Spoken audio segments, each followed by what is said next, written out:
ఈరోజు కూడా ప్రతి వైఎస్ఆర్సీపీకి సంబంధించిన ప్రతి కార్యకర్త, ప్రతి నాయకుడు కూడా ప్రతి గ్రామంలోని ప్రతి ఇంటికి కూడా తలెత్తుకొని సగర్వంగా ప్రతి ఇంటికి పోగలుగుతాం. మా ఎన్నికల మేనిఫెస్టోలో మేము ఇవన్నీ చెప్పాము.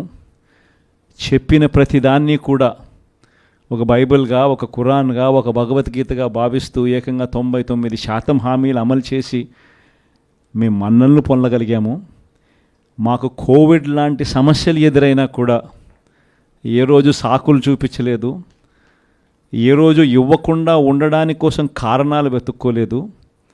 మా నాయకుడైనా, మా పార్టీ అయినా, మేమైనా విలువలతో రాజకీయాలు చేశాం, విశ్వసనీయతతో రాజకీయాలు చేశాము అని ప్రతి ఇంటికి వెళ్ళి సగర్వంగా తలెత్తుకొని చెప్పగలిగే మనం చేసిన మంచి ప్రతి ఇంట్లో కూడా ఇవాళటికి కూడా బ్రతికే ఉంది.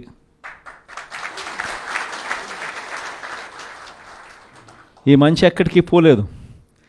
కానీ వాళ్ళు చేసిన మోసం, ప్రతి ఇంటికి వెళ్ళి ఓట్లు అడిగేటప్పుడు అక్కడ చిన్నపిల్లలు కనపడితే నీకు 15,000, నీకు 15,000, నీకు 15,000, నీకు 15,000, సంతోషమా? ఆ ఇంట్లో నుంచి ఆ పిల్లల తల్లి బయటకు వస్తే నీకు 18,000, సంతోషమా?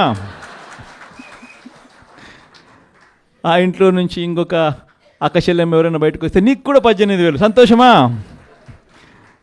ఆ ఇంట్లో ఎవరైనా ముస్లాం బయటకు వస్తే నీకు 4,000, సంతోషమా? అని ఇట్లా మాటలకు నిజంగా ఇటువంటి అబద్ధాలకు, ఇటువంటి మోసాలకు కాస్త ఆ ఇంట్లో ఒక 20 ఏళ్ళ పిల్లోడో 18 ఏళ్ళ పిల్లోడో ఎవడన్నా బయటకు వస్తే నీకు నెల 3,000 రూపాయలు నిరుద్యోగ వృత్తి, నీకు సంతోషమా? ఇవన్నీ మన కళ్ళ ముందన్నీ చూసినాం. అంటే ఇటువంటి ప్రలోభాలకు ప్రజలు కూడా ఏమో జగన్ చేసినాడు కదా, జగన్ బాగానే చూసుకున్నాడు మమ్మల్ని అందరినీ, జగన్ పలావ్ పెట్టాడు, చంద్రబాబు నాయుడు బిర్యానీ పెడతానంటున్నాడు, జగన్ కదా చంద్రబాబు నాయుడు వయసులో పెద్దోడు కదా, మరి జగన్ పలావ్ పెట్టినాడు అని అంటే చంద్రబాబు బిర్యానీ పెడతాడేమో అని ప్రజలందరూ కూడా కాస్త కూస్తో మోసపోయి చంద్రబాబు నాయుడు వైపున చెయ్యిపోయింది.